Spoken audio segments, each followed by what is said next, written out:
बिस्मिल्लाहिर्रहमानिर्रहीम। मैं हूं बिलाल डार। नाजरीन, बलूचिस्तान में वज़ीर आला बलूचिस्तान के ख़िलाफ़ तहरीक अदम एतमाद जो पेश की गई है, इसके हवाले से अपडेट आपको मज़ीद दूँगा। इसके लिए मैं आज हाज़िर हूँ। इससे पहले हमेशा की तरह आपसे फिर दस्तबस्ता गुजारिश है, अपील है कि यूट्यूब पे मेरे चैनल पाकिस्तान वाला टीवी को ज़रूर सब्सक्राइब कर लीजिए ताकि हर आने वाली वीडियो अब तक पहुँच सके। जी नाजरीन, अब कुछ इस तरह से सूरत हाल है कि एक तो मैं आज आपको बताऊँगा कि जो वज़ीर आला बलूचिस्तान जाम कमाल साहब इस वक्त दावा कर रहे हैं कि उनके पास अक्सरियत है, और वो इनका ये दावा है, और इसका जो तोड़ है, जवाबी वार है, वो नाराज़ अरकान ने क्या ढूंढा है, और वो मैं समझता हूँ बड़ा खौफनाक हमला होगा। इस पे हम बातचीत करेंगे और इसके हवाले से आज आपको बताएंगे कि वो क्या प्लानिंग है कि जिसकी वजह से ये सारी चीज़ें चेंज हो जाएंगी। तो नाजरीन, अब हम देख रहे हैं कि जाम कमाल साहब ट्विटर के ऊपर, इसके अलावा उन्होंने मुख्तलिफ़ टॉक शोज़ के अंदर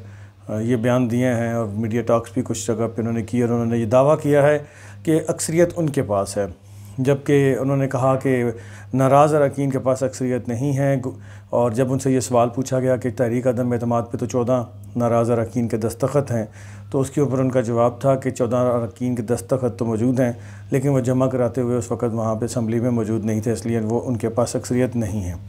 तो नाजरीन, इसका मैं आपको जवाब देता चलूँ। पहले तो आपको मालूम है कि 14 जो नाराज़ अरकान है या 16 हैं, तो उनको मनाने के लिए जाम कमाल साहब मुसलसल मतवातर इन सब के घरों में जा रहे हैं, इनसे मिलने जा रहे हैं, फ़र्दन मिले हैं, डेलीगेशंस भेज के मिले हैं, रिक्वेस्ट कर रहे हैं। अभी तक ये सिलसिला जारी है। अगर जाम कमाल साहब के पास अक्सरियत होती तो यकीनन जाम कमाल साहब कभी भी इनके घरों में ना जाते, और इतनी तकदो कभी भी ना करते। आपको याद होगा कि जब सरदार यार मोहम्मद रिंद साहब ने असम्बली में इस्तीफ़ा देने का ऐलान किया था, तो यही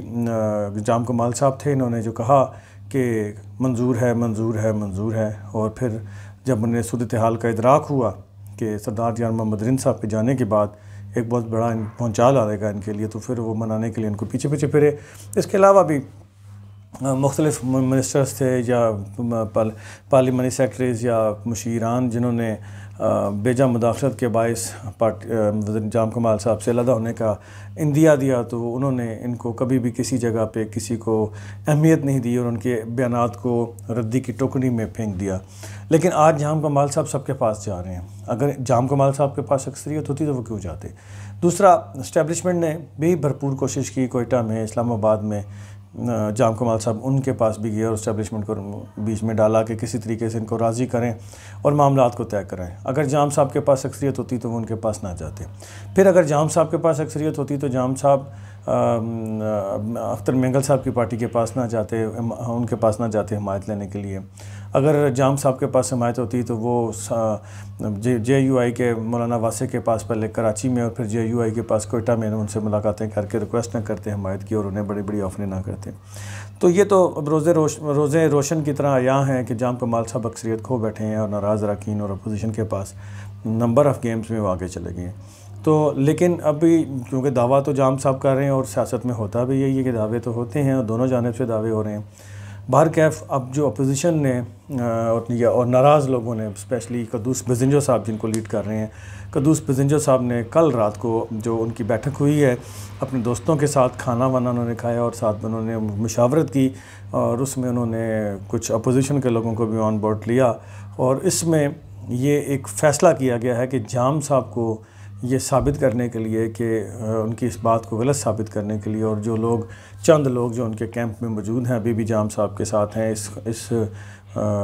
खुशफहमी की बदौलत कहें या इस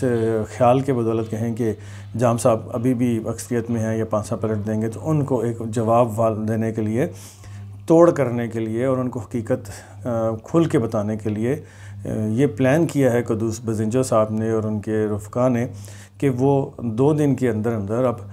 एक डिनर या लंच का एहतमाम करेंगे, जिसमें वो अपने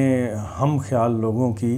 अक्सरियत शो करेंगे, जिसमें 38 से लेके 42 या 43 तक मेंबरान को लाने की कोशिश है। और अगर ये मेंबरान आ जाते हैं तो कदूस बेज़िंजो साहब कैंप का ख्याल है कि जाम कमाल साहब का जो प्रोपेगेंडा है वो दम तोड़ जाएगा और उन्हें फिर घर जाना पड़ेगा। और मैं साथ ये भी बताऊं कि मैंने पिछले वीलॉग में कहा था कि 3 MPs और टूट चुके हैं,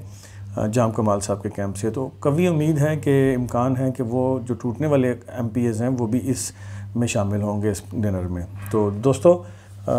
अपने कमेंट्स के ज़रिए बताइएगा कि जाम कमाल साहब बच सकते हैं, उनकी गवर्नमेंट बच सकती है कि नहीं बच सकती, और कदूस बजिंजर साहब जो दावा कर रहे हैं वो ठीक है या जाम कमाल साहब के दावे ठीक है कि एक्सरेट किसके पास है,